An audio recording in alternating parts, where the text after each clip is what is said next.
Hello जी, आज हम ये सवाल डिस्कस करेंगे। ये आप लोगों में से ही किसी ने मुझे भेजा था।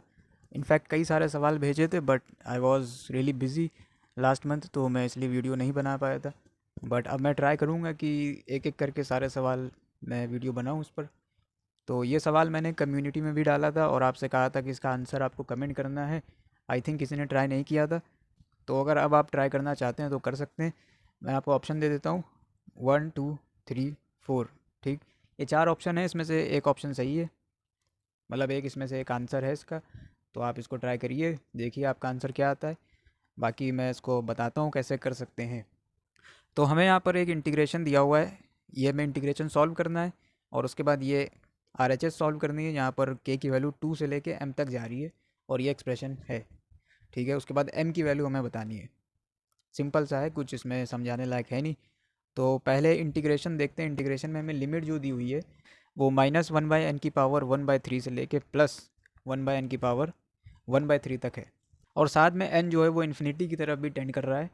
और हमें ये एक्सप्रेशन दिया हुआ है एक्स लॉग के अंदर, ये सीरीज़ है जैसा कि दिख रहा होगा, ये एक जीपी है और इसका कॉमन रेशियो e⁻x है। तो यहाँ पर जीपी का फॉर्मूला लगाकर अगर आप करने की कोशिश करेंगे तो ये थोड़ा से सवाल हाथ से निकल सकता है। इसकी बेटर अप्रोच ये है कि यहाँ पर अगर आप देखें तो लिमिट सिमेट्रिक है, -a से a के फॉर्म वाली है। ठीक है, इसकी बेसिक प्रॉपर्टी होती है इंटीग्रेशन में, आपने पढ़ी होगी। मैं एक बार बता देता हूँ कि ये प्रॉपर्टी होती है, अगर कोई हमें एफ एक्स फंक्शन है उसको इंटीग्रेशन हम करते हैं उसका -a से a तक, तो उसको हम ऐसे लिख सकते हैं 0 to a f(x + f(-x), जिसकी वैल्यू 0 हो जाती है अगर f(x) एक ऑड फंक्शन होता है, क्योंकि f(-x) is -(f(x) when f(x) is odd. तो ये कट जाते हैं दोनों 0। और 2 टाइम्स f(x) हो जाती है अगर f(x) इवन हो जाता है, क्योंकि फिर ये माइनस साइन जो है ये एब्जॉर्ब हो जाता है अंदर, तो दोनों सेम तो ऐड हो जाते हैं। Then will get this. तो यही प्रॉपर्टी हम इस पर लगाने की कोशिश करेंगे। अगर आप यहाँ पर देखें तो ये एक्स तो ऑड फंक्शन है, बट ये एल एन के अंदर जो है ये ना तो इवन है ना ऑड है। ठीक है, ये नीनो है, neither even nor odd. But फिर भी हम प्रॉपर्टी लगा सकते हैं, क्योंकि ज़रूरी नहीं है कि अगर आपके पास इवन ऑड फंक्शन हो तभी आप प्रॉपर्टी लगाएं। अगर हमारा कोई फ़ायदा हो रहा है तो हम प्रॉपर्टी लगा सकते हैं। तो ये पूरी चीज़ को अगर मैं एफ एक्स मान लेता हूँ, तो F x this plus F of -x, मतलब जहाँ जहाँ एक्स है वहाँ वहाँ -x रख देंगे और देखते हैं क्या आता है। ठीक है, तो जब आप रखेंगे तो कुछ ये आ जाएगा, ये तो सेम है जो एफ एक्स है, और यहाँ पर x की जगह पर -x रख दिया तो ये आ जाएगा। यहाँ से अगर आप इसको सॉल्व करते हैं थोड़ा से, तो जो सॉल्व करने के बाद आएगा वो ये आ जाएगा। यहाँ पे e⁻−x वाले जो थे उनको मैंने नीचे भेज दिया, 1/e⁻x लिख दिया है। और यहाँ से अगर आप एलसीएम ले लेंगे तो e⁻2nx इसका एलसीएम आ जाएगा। और एलसीएम लेने के बाद जो आ जाएगा वो ये आ जाएगा, आप देख लीजिएगा, सिंपल सा एलसीएम लिया है। तो अब यहाँ पर ऑब्ज़र्व करने वाली बात जो है वो ये है कि ये जो न्यूमरेटर में चीज़ें लिखी हुई हैं और ये जो यहाँ पर चीज़ें लिखी हुई हैं, ये दोनों चीज़ें सेम है। आप ये कह सकते हैं कि ये चीज़ लिखी हुई है ये इसी को रिवर्स में लिख दिया गया है। जैसे कि यहाँ से हमने यहाँ से पीछे से शुरू करा है और आगे तक गए हैं। ठीक है, अब यहाँ पर ये बहुत बड़ा फ़ायदा हुआ है प्रॉपर्टी लगाने का कि ये जो चीज़ है अब ये कट जाएगी, क्योंकि हमें पता है कि ln a/b जो होता है वो ln a -ln b होता है। ठीक है, a ये है, b ये है, तो अगर आप यहाँ पर लगाते हैं ln a - b तो आपका कुछ ये आ जाएगा, ये हो गया a, ये हो गया b, क्योंकि माइनस यहाँ पे था तो ये माइनस का प्लस बन गया है। ठीक, अब ये चीज़ और ये चीज़ तो सेम थी तो कट गई, बता दिया था।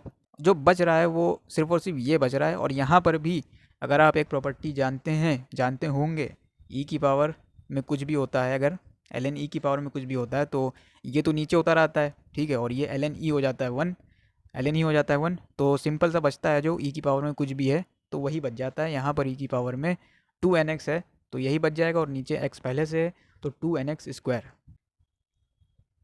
तो जो बचेगा, सिंपल सा जो बचेगा वो ये बचेगा। अब यहाँ पर इंटीग्रेशन आपको करना है 0 से 1/n⁻1/3 की लिमिट है। तो जब आप करेंगे, लिमिट रखेंगे, तो कुछ ये आ जाएगा और फाइनली जो आंसर आ जाएगा वो आ जाएगा 2/3।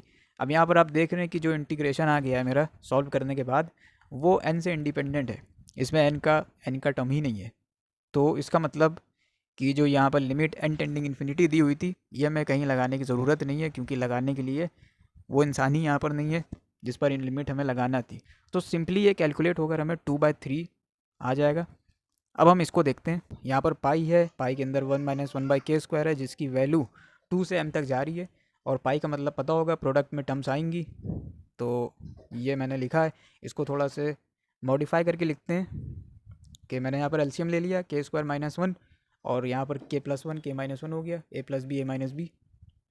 अब ये जो पाई और सिग्मा वाली चीज़ें होती हैं, इसमें यही रहता है कि जब आप वैल्यू रखते जाते हैं तो टर्म्स कैंसिल होती हैं और कुछ कट पिट के हमें फाइनाइट चीज़ मिल जाती है। और यही टेलीस्कोपिक सीरीज़ होती है, वही बनेगी यहाँ पर। तो जब आप वैल्यू रखेंगे 2 से लेके m तक वैल्यू रखेंगे, तो जब आप 2 रखेंगे तो यहाँ आ जाएगा 2 + 1 3, 2 - 1 1, 2²। तो ये आ गई। ऐसे ही 3 रखने पे ये आ जाएगी, 4 रखने पे ये आ जाएगी, और सो ऑन।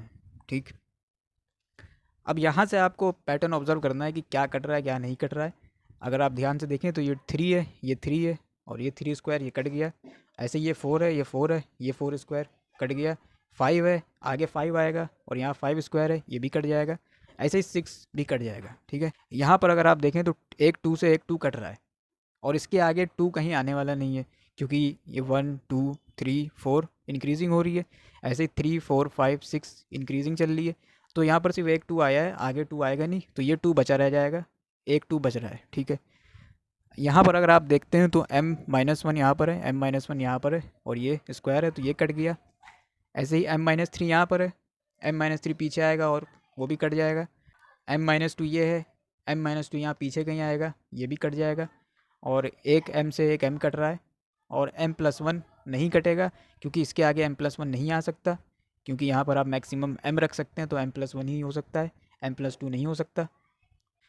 और उसी तरह से यहाँ नीचे भी m से आगे नहीं आ सकता, क्योंकि यहाँ पर आप मैक्सिमम m ही रख सकते हैं, तो m ही आएगा।